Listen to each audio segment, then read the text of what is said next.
ada dua hal pokok yang dilakukan terus-menerus, yaitu ikhtiar lahir dan ikhtiar batin. Ya, ya. Parkir Pak ya, parkir itu dulu berjarak Pak. Kalau akhir-akhir ini sudah ada ya Pak ya. Kalau dulu masih berjarak. Karena apa? Selain sandal, ambil sepeda motor, tulis sepeda motor. Itu juga masih berkerumun. Jadi akhirnya diterapkan parkir sepeda motor berjarak. Bukan orangnya aja berjarak, motornya juga. Karena itu berpengaruh pada orang-orang. Memang sudah lama bisa diterapkan di sini. Ya. Tapi kita selain SOP tadi ya, lalu ditambahkan aturannya maksimal yang boleh masuk rombongannya itu maksimal 25. 25 ditambah 5 dari fotografer. Ya Pak ya. Pemirsa Bangsa TV, kabar bahwa sudah tidak ada zona merah di Jawa Timur tidak boleh membuat kita lengah terhadap ancaman COVID-19. Masyarakat juga tidak boleh mengabaikan dengan tidak mematuhi protokol kesehatan. Sejak awal, Masjid Nasional Al-Akbar Surabaya bergerak cepat untuk mengantisipasi penyebaran COVID-19 dari klaster tempat ibadah. Apa saja yang dilakukan untuk membentengi jemaah Masjid Al-Akbar dari ancaman COVID-19? Simak dialog menarik kali ini bersama Ketua Badan Pengelola Masjid Nasional Al-Akbar Surabaya. Selamat menyaksikan. Assalamualaikum warahmatullahi wabarakatuh.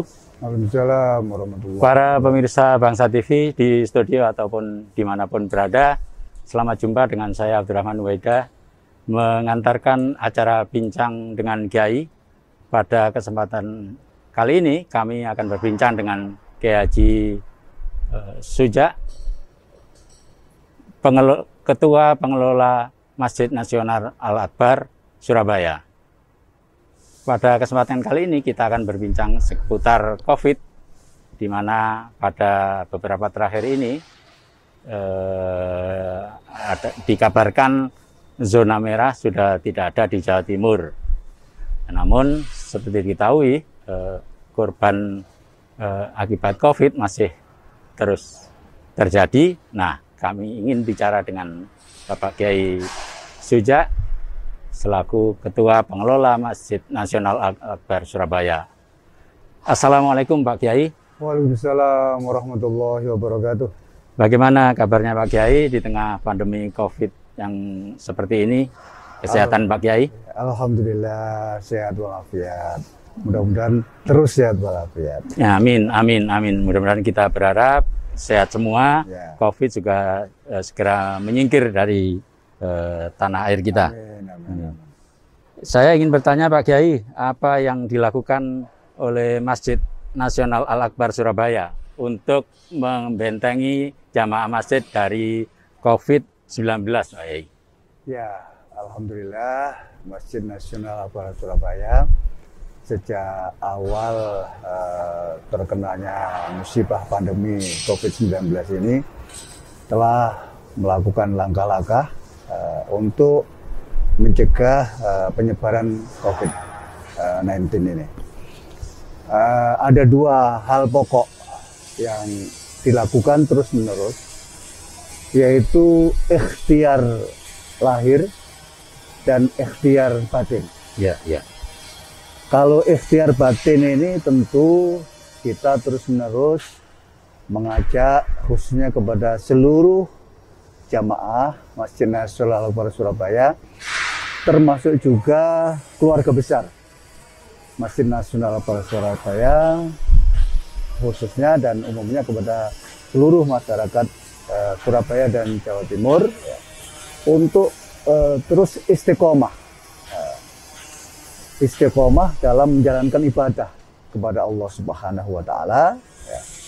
Kemudian juga meningkatkan tawakal dan berdoa terus menerus ya, dan ditingkatkan tawakal dan doa itu kepada Allah Subhanahu wa Ta'ala. Karena Allah itu adalah merupakan Tuhannya manusia termasuk kita dan Tuhannya COVID. Gitu. Karena itu kita terus menerus istiqomah dalam beribadah, bahkan ditingkatkan, lalu juga meningkatkan dalam hal tawakal dan berdoa. Ya. Itu adalah usaha batin. Bentuk rupa doanya seperti apa, Pak?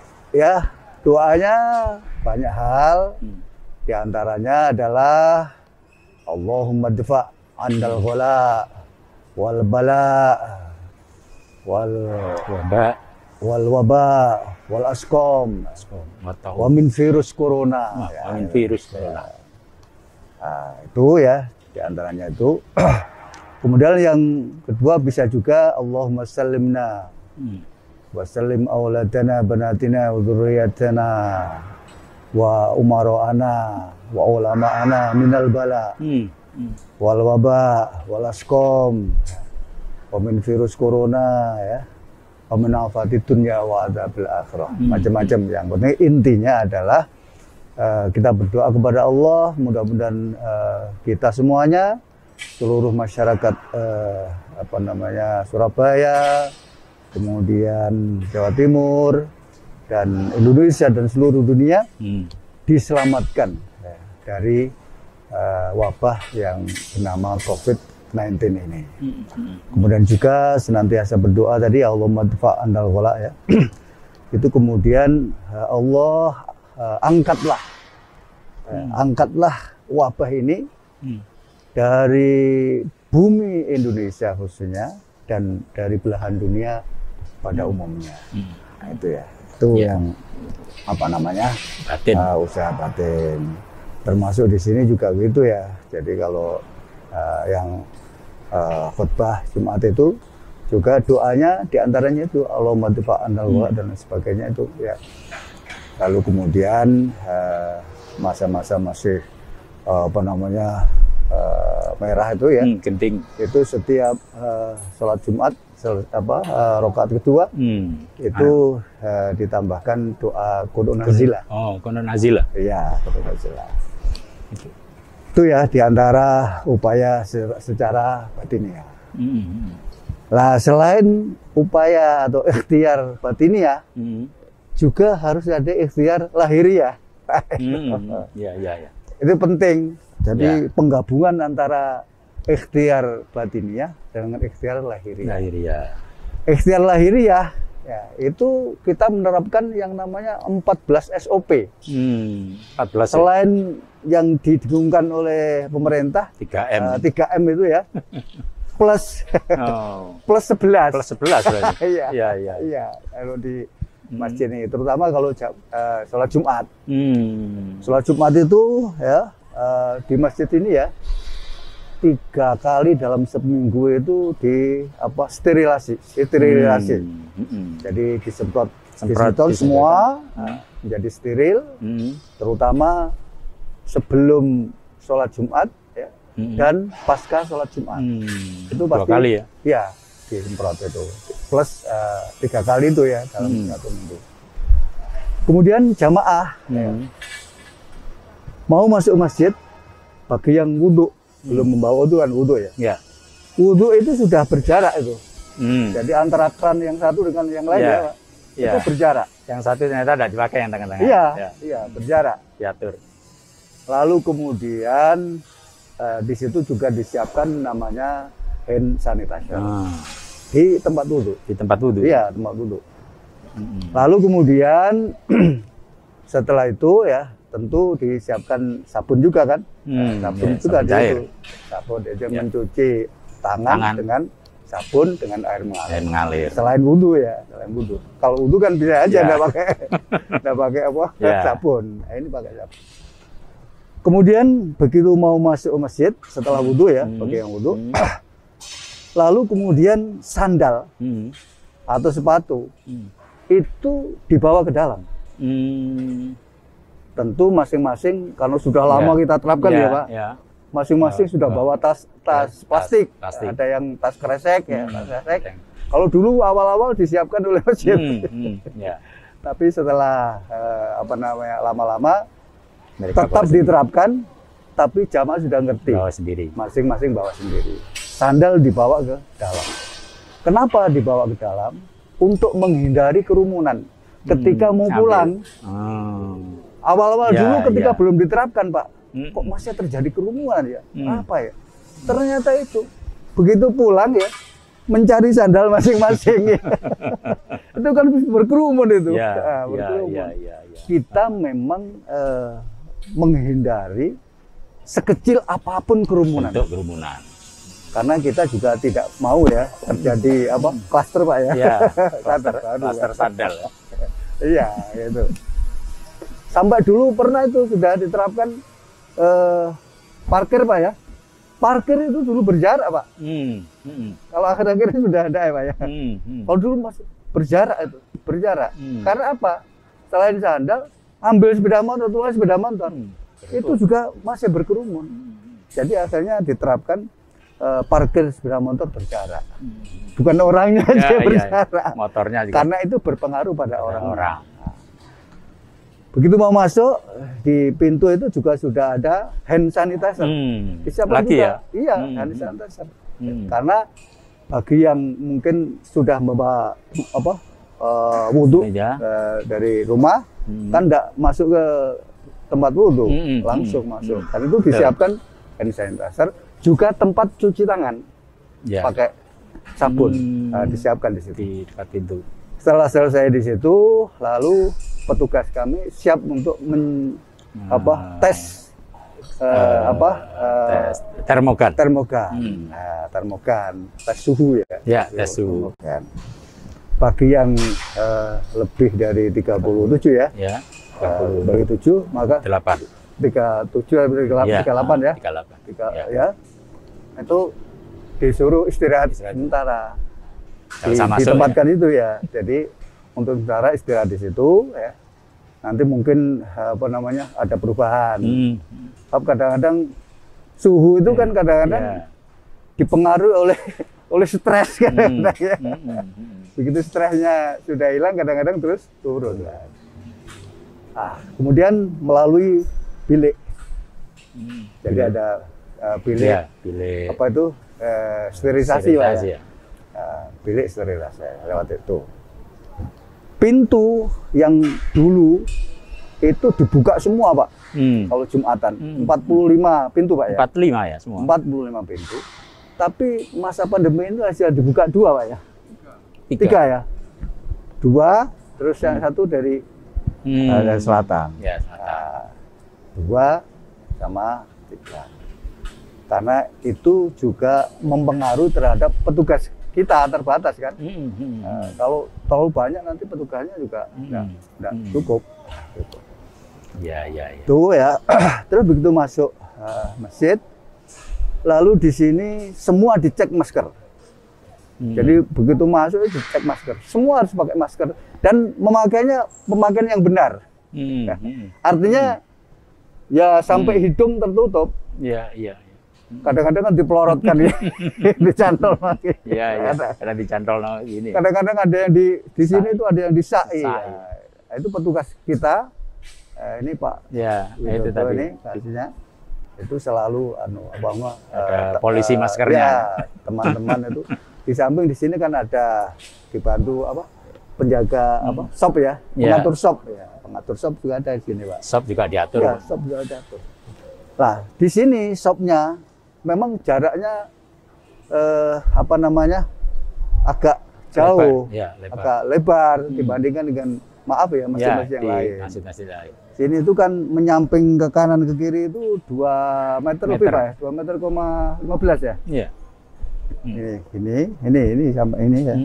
Kan 2 meter lebih nih, 2 meter seperempat. Nah, ke belakangnya itu pakai siksak. Siksak. Jadi 1,5 meteran. Nah, jadi siksak. Sehingga berpengaruh pada jumlah jamaah. Kalau biasanya sekitar 20 sampai 30 ribu, Pak ya. Iya. 10 ribu lah. Masa pandemi ini karena pakai jarak dan siksak, hanya mampu 5 ribu, Pak ya. Sekarang 5 ribu ya? Ya, 5 ribu jamaah. Lah, ketambahan ada renovasi ini. Ini kan juga mengurangi tempatnya ini ya. Jadi selama renovasi ini kan ada renovasi kubah yang atas, Tapi kalau yang atas itu tidak berpengaruh. Tapi yang pengecatan plafon ini, ini berpengaruh. Mengurangi. Pengecatan plafon dan pengecatan tembok ini, Pak. Nah, itu akan juga berpengaruh. Nah, kemudian ketika sudah shopnya berjarak, lalu kemudian khotib juga gitu. Khotbah itu juga dibatasi waktunya. Biasanya itu sekitar 20 menit ya, sampai 25 menit. Masa pandemi dibatasi 15 menit maksimal. Kemudian imam sholatnya juga demikian. Biasanya panjang ya. Kalau sholat Jumat biasanya kan panjang, Pak. Nah, itu dikurangi. Dikurangi. Dulu masih masih merah-merahnya, Pak ya. Itu surat-surat pendek. Oh gitu ya. Kadang hanya kulhu, An-Nas gitu. Nah, sekarang sudah agak longgar lagi, agak panjang lagi, tapi enggak seperti sepanjang yang dulu. Ya. Sedang kalau sekarang itu. Jadi paling pendek, terus sedang, nanti kalau sudah normal lagi. Kemudian doa juga demikian ya. Doa senantiasa setelah sholat Jumat, doanya ya doa Daf'ul Bala. Di antaranya itu. Lalu kemudian apa lagi, Pak? Sudah ya? Sudah ya, 13 tadi ya? Ya. 13. Ya. Menghindari jabat tangan. Menghindari jabat tangan. Terus kotak infak. Ya, kotak infak kalau yang dalam keadaan normal itu kan kotak berjalan. Selama pandemi kotak berjalan ditiadakan. Jadi kotak diam. Jadi kotaknya ditempatkan di pintu-pintu keluar. Jadi sana ada kotak khusus, bagi yang berinfak silakan uangnya dilempar gitu dari jauh. Kadang-kadang kan kalau dekat kan bersinggungan dari jauh. Atau pakai apa, Pak? Barcode. Pakai barcode ya. Barcode ya. Jadi melalui transfer, Pak ya? Ya, bank. Bank.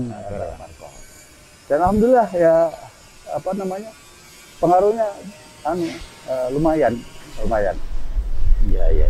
Itu yang dari Ubudiyah. Kalau di sini pelayanan kan tidak hanya Ubudiyah. Ubudiyahnya itu kan sholat rawatib sama Jumat. Sholat rawatib tidak jauh berbeda dengan sholat Jumat dalam hal penerapan SOP. Hanya bedanya kalau sholat rawatib itu sandalnya bisa ditaruh di luar karena jumlahnya kan tidak begitu banyak, Pak. Tapi kalau Jumat harus dibawa ya. Iya, bawa tas. Cek suhu tetap sama. Hari-hari biasa sama Jumat sama. Iya, hari-hari biasa. Bedanya hanya itu aja. Bedanya hanya sandal aja, lainnya sama. Itu yang Ubudiyah ya.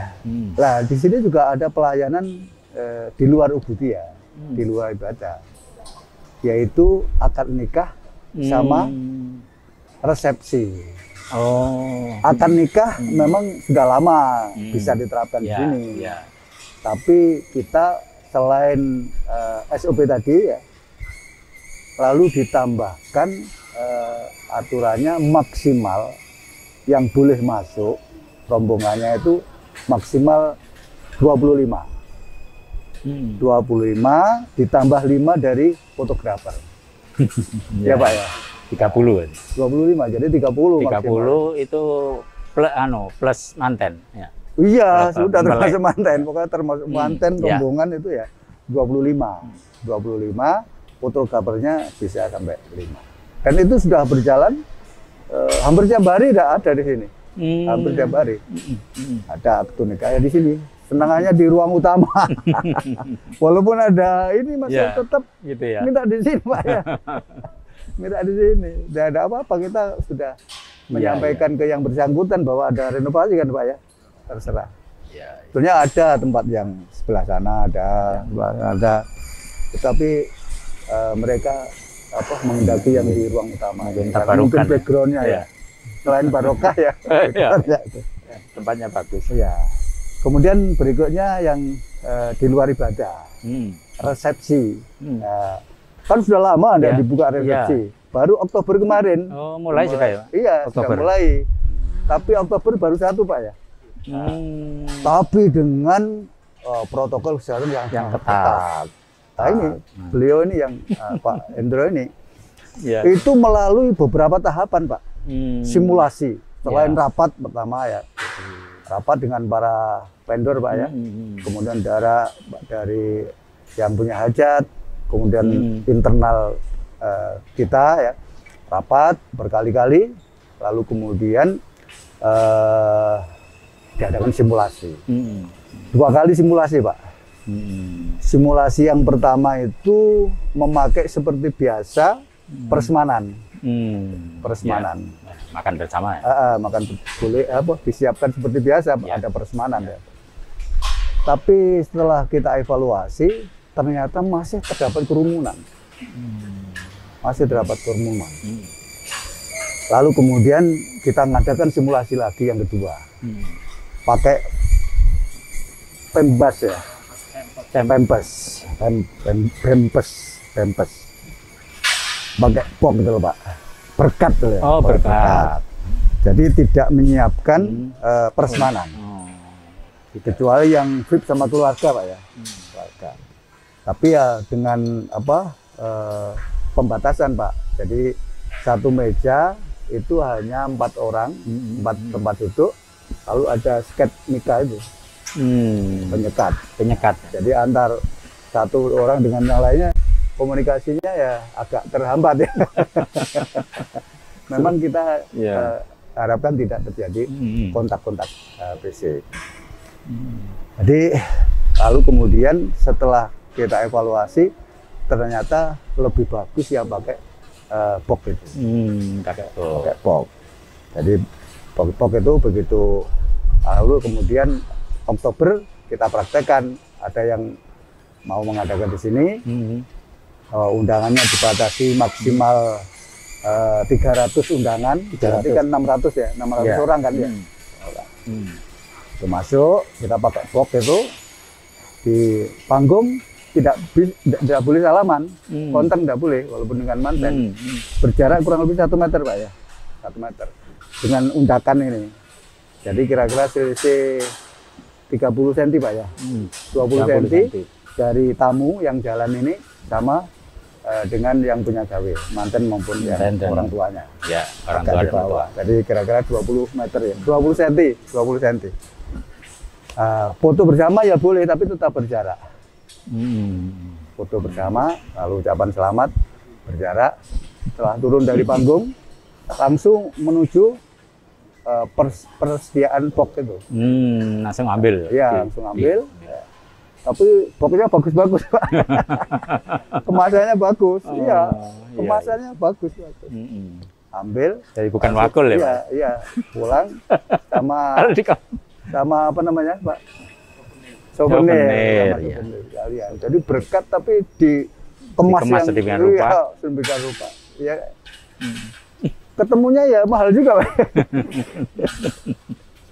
Akhirnya alhamdulillah lancar. Dan mendapat applause dan apresiasi dari pihak petugas tim COVID kota. Kan Pak, dia datang di sini Pak. Dipantau terus. Dan kita undang memang supaya menyampaikan pendapat. Dan alhamdulillah mendapat penilaian komplot. Ujian Pak ya, komplot, komplot. Ujian disertasi. Komplot. Yang simulasi yang kedua itu. Alhamdulillah hanya sarannya kan waktu itu jendela ya Pak ya. Jendela harus dibuka. Jadi walaupun pakai AC tidak apa-apa, tapi jendela tetap. Iya. Nah itu ya alhamdulillah lancar. Memang di sini pelayanan resepsi beda dengan tempat yang lain Pak. Kalau tempat yang lain kadang-kadang kan persemanan biasa itu. Sekarang itu sudah dibuka. Saya hari malam minggu ya. Malam minggu kemarin tuh diundang teman. Saya mau datang, enggak hujan itu malam-malam. Saya datang Pak di Juanda Pak. Di sana ternyata ada pakai box Pak, ya persemanan biasa. Ya, ya. Jadi ya sedikit mengkhawatirkan. Iya, mengkhawatirkan juga walaupun tetap pakai temper gown, terus kemudian masker, pakai sanitizer, tapi modelnya. Tapi kalau di sini kita terapkan yang kedua tadi pakai box. Kenapa? Iya, lebih ketat memang. Karena apa? Karena pelayanan resepsi itu nanti juga akan berpengaruh pada pelayanan jamaah. Ya. Kalau di masjid kan gitu, Pak. Khawatirnya mudah-mudahan tidak. Kalau kita mengikuti pola yang di luar, ya pakai persemanan, nanti kalau terjadi klaster baru, keker masih takut. Wah, ini Pak Hendra selaku humas dan seksi usaha ini sama Pak Widodo selaku kasih PAM ini. Wah, nanti mencuat Pak. Iya, betul. Klaster baru, lalu kemudian berdampak jamaahnya ditutup. Iya. Cuma ndak boleh sholat jamaah kan. Betul. Luas. Karena itu kita tetap mencari sesuatu yang betul-betul bisa menghindarkan kerumunan. Betul ya? Apa-apa. Ya. Itu. Karena itu berakibat ada mafsadatnya. Iya. Jadi kita menggunakan kaidah darul mafasid muqaddamun ala jalbil masalih. Jadi menghindari mafsadah itu harus didahulukan daripada mencari manfaat. Maslahatan, manfaat, kemaslahatan itu. Jadi menghindari kerusakan itu harus didahulukan daripada untuk mencari kemaslahatan. Ya. Itu yang kita terapkan di sini. Ya, kayak itu Pak. Ya. Yang selanjutnya kabar bahwa tidak ada zona merah lagi itu membuat sebagian warga kita umat Islam ini atau masyarakat pada umumnya lengah atau abai terhadap penerapan protokol kesehatan yang sesungguhnya oleh pemerintah sangat dianjurkan untuk kita patuhi. Nah, kita melihat peran tokoh masyarakat atau tokoh agama seperti apa Pak perannya supaya semangat atau kepatuhan terhadap protokol itu meningkat lagi lah, bangkit lagi. Ya, itu peran ulama dan tokoh di sini sangat penting ya, untuk memberikan sosialisasi kepada masyarakat bahwa dengan diapresiasinya ya Jawa Timur oleh Presiden beberapa waktu yang lalu ya, kan mendapat apresiasi ketika provinsi mengadakan hari jadi ya yang ke-75 itu kan Presiden mengapresiasi contoh penanganan COVID Jawa Timur. Nah, gitu itu luar biasa. Nah, tapi walaupun begitu dan apalagi yang akhir-akhir ini kan Jawa Timur sudah berubah warna ya. Tapi menurut Gubernur saya kira perlu disosialisasikan terus. Walaupun demikian kita tetap waspada, tidak boleh lengah. Harus tetap waspada. Paling tidak menerapkan protokol kesehatan 3M yang 3M. Memakai masker, menjaga jarak, mencuci tangan, pakai air mengalir, pakai sabun. 3M itu paling tidak. Nah, syukur-syukur kalau ditambah gini Pak. Karena COVID ini kan belum ada yang tahu ya. Artinya dari pakar itu kan belum ada yang tahu kapan berakhirnya kan kapan. Itu karena itulah maka terus-menerus harus disosialisasikan, terutama 3M ini ya, 3M ini tapi plus 3M plus. Plusnya apa? Pertama jaga iman. Jaga iman penting. Jadi orang itu tidak boleh takut kepada corona. Tidak boleh. Takut hanya kepada Allah. Ya, plusnya ini. Ya, tapi walaupun demikian kita tetap harus waspada terhadap penyebaran corona ini. Jadi tidak boleh takut, tapi kita tetap waspada. Akhir Pak. Jadi menjaga iman. Yang kedua menjaga imun. walaupun pakai masker, Ya. cuci tangan, ya Kalau kan? imunnya. Lalu kemudian apa namanya menjaga jarak. Tapi kalau imunnya itu tidak kuat, Pak, kalah badannya dengan corona. Tapi kalau imunnya kuat seperti tentara, Pak, ini tentara ini. Kalau imunnya kuat seperti tentara. Tentara kalau kuat virusnya kalah, Pak. Betul. Kalah dengan sendirinya. Karena itu tingkatkan imun itu. Tentu makanan yang bergizi, yang berseimbang ya, berimbang, gizi dan berimbang. Imun itu, Pak, penting gitu. Ya. Lalu kemudian jaga aman dari itu. Jaga aman itu termasuk pakai masker, ya kan aman itu. Jaga jarak aman, ya kan. Cuci tangan yang merupakan pengamanan. Iman, imun, aman. Ya, terus terakhir amin. Amin. Amin. Doa, Amin ini banyak doa. Doa, masya Allah. Banyak doa. Iya, Jadi iya. iman, imun, aman dan amin. amin. Iso air rumusannya. Itu. Dan itu terus-menerus harus disosialisasikan kepada Iya. masyarakat. Jadi kita tidak boleh lengah. Kita harus tetap waspada terhadap penyebaran virus corona. Ya, ya baik. Jadi itu tadi sekalian ke warga masyarakat himbauannya ya, selain ke tokoh masyarakat ulama itu. Himbauannya seperti itu. Para pemirsa Basna TV di studio maupun dimanapun berada, itu tadi dialog kami, bincang santai kami dengan Bapak Kiai Haji Suja, Ketua Badan Pengelola Masjid Nasional Al-Akbar Surabaya, terkait dengan bagaimana masjid membentengi jamaah Masjid Al-Akbar dari pandemi COVID-19. Kiranya sekian dari saya, Abdurrahman Beda. Mohon diri dan terima kasih. Assalamualaikum warahmatullahi wabarakatuh. Waalaikumsalam warahmatullahi wabarakatuh.